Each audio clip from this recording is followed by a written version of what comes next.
আমি সুকান্ত। আজ আমি তোমাদের রায়মার্টিন প্রশ্নবিচিত্রা থেকে অষ্টম শ্রেণীর ইতিহাসের 7 নাম্বার মডেল সেটটি সলভ করে দেখাবো। Third unit test 7 number model set. তো চলো শুরু করা যাক। দেখো, 1 নাম্বার, ইন্ডিয়ান পেনাল কোড কার আমলে রচিত হয়? এটা হবে এ নাম্বার, উইলিয়াম বেন্টিং।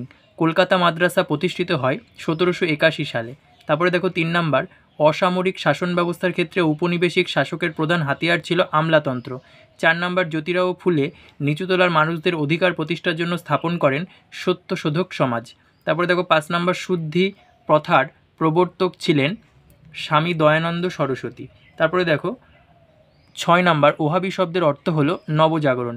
তারপরে দেখো 7 নাম্বার, লোকমান্য রূপে পরিচিত ছিলেন দেখো ডি নাম্বার, বাল গঙ্গাধর তিলক। তারপরে দেখো PN ঠাকুর ছদ্মনাম গ্রহণ করেন রাসবিহারী বসু। তারপরে দেখো 9 নাম্বার, গান্ধীজি ভারতে প্রথম সত্যাগ্রহ পরিচালনা করেন বিহারের চম্পারণে। তারপরে দেখো 10 নাম্বার, ত্রিপুরী কংগ্রেসের সুভাষচন্দ্রের প্রতিদ্বন্দ্বী ছিলেন পট্টভি সীতারামায়া। C number. তারপরে দেখো প্রত্যক্ষ সংগ্রামের সময় বাংলার প্রধানমন্ত্রী ছিলেন সুরাবর্দী। তারপরে দেখো রাজ্যসভায় সভাপতিত্ব করেন উপরাষ্ট্রপতি। B number. তারপরে দেখো গণপরিষদের প্রথম সভাপতি ছিলেন ডক্টর রাজেন্দ্র প্রসাদ। এবার 2-এর 1 দেখো, ঠিক না ভুল লেখো। মুখ্যমন্ত্রীকে নিয়োগ করেন রাষ্ট্রপতি। ভুল। 2 নাম্বার দেখো, শূন্যস্থান পূরণ করো। জাতীয় কংগ্রেস প্রতিষ্ঠার সময় ভারতের বড়লাট ছিলেন লর্ড ড্রাফরিন। তারপরে দেখো বেমানান শব্দটি খুঁজে বের করো। এখানে বেমানান শব্দটি হচ্ছে রামতনু লাহিড়ী। তারপরে দেখো স্তম্ভ মিলিয়ে লেখো।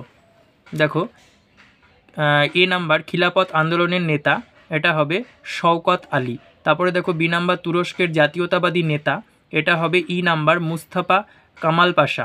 তারপরে দেখো স্বরাজ্য দলের নেতা, এটা হবে এ নাম্বার, চিত্তরঞ্জন দাস। তারপরে দেখো খুদাই খিদমতগার, এটা হবে বি নাম্বার, খান আব্দুল গফ্ফর খান। তারপরে দেখো মুসলিম লীগের নেতা, এটা হবে ডি নাম্বার, মোহাম্মদ আলী জিন্নাহ। তারপরে দেখো 5 নাম্বার, পূর্ণবাক্যে উত্তর দাও। দ্বিতীয় গোলটেবিল বৈঠকে কোন মহিলা প্রতিনিধি কংগ্রেসের পক্ষে যোগ দিয়েছিলেন? উত্তর হবে সরোজিনী নাইডু। দেখো সরোজিনী নাইডু। তারপরে দেখো 6 নাম্বার, আজাদ হিন্দ ফৌজের প্রধান সেনাপতি কে ছিলেন? নেতাজি সুভাষচন্দ্র বসু। তারপরে দেখো রাজ্যসভার সদস্যদের মেয়াদ 6 বছর। তারপরে এখানে দেখো বেমানান হবে সর্বপল্লী রাধাকৃষ্ণন। তারপরে ঠিক না ভুল, এটা ওহাবেল পরিকল্পনা অনুযায়ী ভারত ভাগ হয়েছিল, এটা ভুল হবে। তারপরে দেখো কাকে সংবিধানের বিবেক বলা হয়? ভারতীয় সংবিধানের প্রস্তাবনাকে বিবেক বলা হয়। এবার দেখো 3-এর 1 নাম্বার, কে কবে ক্যালকাটা স্কুল বুক সোসাইটি প্রতিষ্ঠা করেন? এটা হবে 1817 সালে David Hare Calcutta school book society প্রতিষ্ঠা করেন। তারপরে দেখো 2 নাম্বার, মেকলে মিনিট কি? এটা পেয়ে যাবে 86 পেজে। দেখো মেকলে মিনিট বা মেকলে প্রস্তাব কি, এখান থেকে পড়ে নেবে। তারপরে দেখো কে কবে বিধবা বিবাহ আইন চালু করেন? 1856 সালে লর্ড ডালহৌসি। এটা ঈশ্বরচন্দ্র বিদ্যাসাগরের উদ্যোগে 1856 সালে লর্ড ডালহৌসি বিধবা বিবাহ আইন চালু করেন। তারপরে দেখো কাকে কেন সীমান্ত গান্ধী বলা হয়? দেখো 255 পেজের 31 নাম্বার কোশ্চেন, কাকে কেন সীমান্ত গান্ধী বলা হয়, এখান থেকে পড়ে নেবে। তারপরে দেখো 5 নাম্বার, রাওলাট আইন কি? 251 পেজের 12 নাম্বার কোশ্চেন। দেখো এখান থেকে রাওলাট আইন বলতে কি বোঝায়, এখান থেকে পড়ে নেবে। তারপরে দেখো 6 নাম্বার, স্বরাজ্যপন্থী কাদের বলা হয়? এটা 253 পেজের 31 নাম্বার কোশ্চেন। সরি 31 নাম্বার নয়, 253 পেজের 21 নাম্বার। দেখো স্বরাজ্যপন্থী কাদের বলা হতো, এখান থেকে লিখবে, এই পাশে এইটুকু লিখবে। তারপরে দেখো 7 নাম্বার, র্যাডক্লিফ লাইন কি? দেখো 290 পেজের 35 নাম্বার কোশ্চেন। তারপরে দেখো 8 নাম্বার, সংবিধান কাকে বলে? দেখো 317 3 নাম্বার, সংবিধান কাকে বলে? তারপরে দেখো ভারতের সংবিধানে ধর্মনিরপেক্ষ শব্দটির তাৎপর্য কী? দেখো 319-এর 12 নাম্বার, এটা পড়লেই হবে। দেখো মুন্ড উলগুলান যেটা আছে 168 পেজের 53 নাম্বার কোশ্চেনের অ্যান্সারটা লিখবে।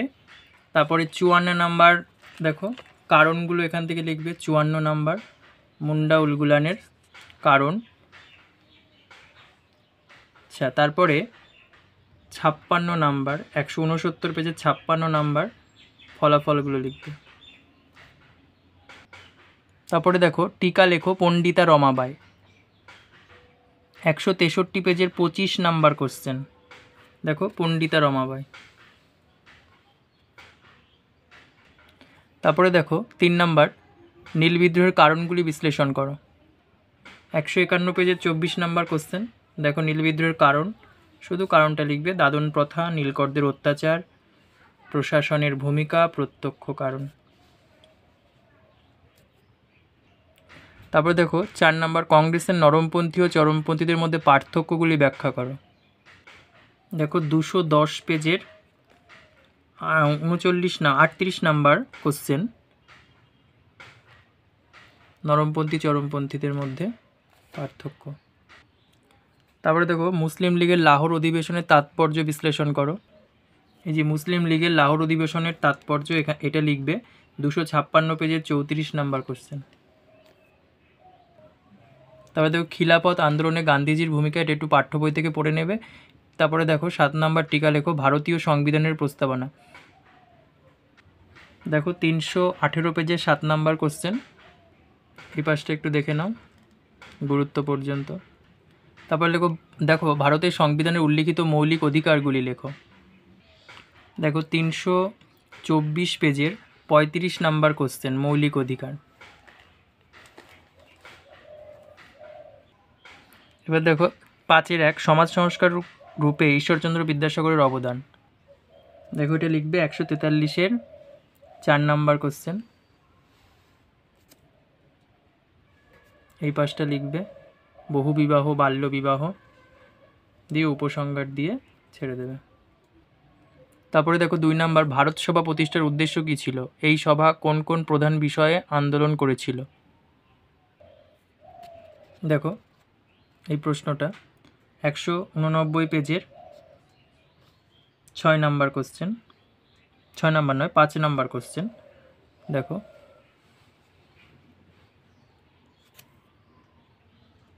এর পাশে একটুখানি বাকি আছে, এইটুকু লিখে দেবে 4 লাইন। তারপরে দেখো 3 নাম্বার ভারতের মুক্তি সংগ্রামে আজাদ হিন্দ ফৌজের ভূমিকা কী ছিল।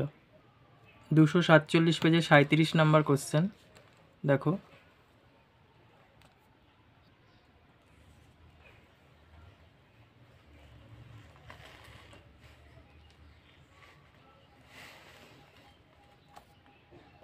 শেষে এইটুকু লিখবে, দ্বিতীয়ত তৃতীয়ত চতুর্থত শেষ করবে।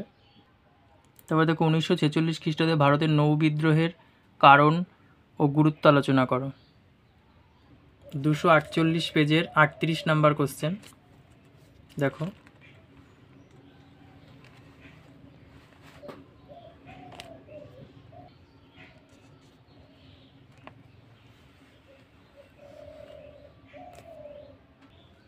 তারপরে দেখো 5 নম্বর পশ্চিমবঙ্গে আঞ্চলিক স্বায়ত্তশাসন ব্যবস্থার মাধ্যমে কীভাবে গণতন্ত্রের ধারণা বিস্তৃত হয়েছিল, বিবৃত করো। দেখো 309 পেজের 12 নম্বর কোশ্চেন।